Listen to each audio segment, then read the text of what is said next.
Another day, another basketball stories na naman ang pagkukwentuhan natin. At ngayon nga ay pag-uusapan natin ang balitang babala ni Dillon Brooks kay Stephen Curry at ang latest update sa pagbabalik ni Anthony Davis sa Los Angeles Lakers. Isang araw nga po bago magkaharap ang Phoenix Suns at ang Golden State Warriors sa kanilang do-or-die playing tournament, ay nagsalita at nagbigay na nga po agad ng controversial na pahayag dito ang The Villain na si Dillon Brooks. Ayon nga po sa naging pahayag nito sa kanyang interview sa media, simula pa lang naman nga po na mag-umpisa ang season ay gusto na nga po talaga niyang makaharap sa postseason si Stephen Curry at ang Golden State Warriors.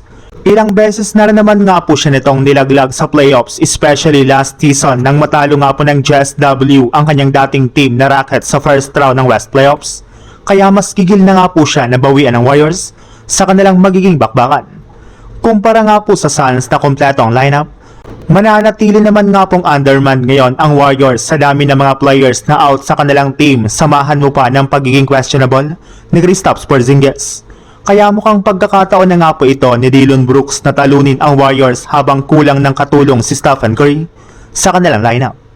Sa ibang balita naman, naibalita na nga po natin na gusto pa rin nga po ni Anthony Davis na maging contender na ang Washington Wizards sa pagkuha ng titulo next year, since kasama na nga po niya dito si Trae Young.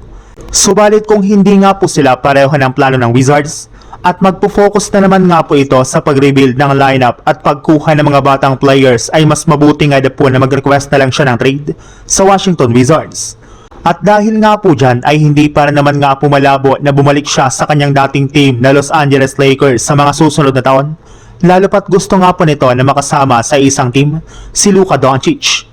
Alam naman nga po ninyo na patapos na nga po ang kontrata ni LeBron James sa Lakers ngayong season, at kapag hindi nga po nila ito pinanatili ay magkakaroon nga po ang Lakers ng mas malaking cap space na maaari nga po nilang magamit sa pagkuhang muli kay Anthony Davis.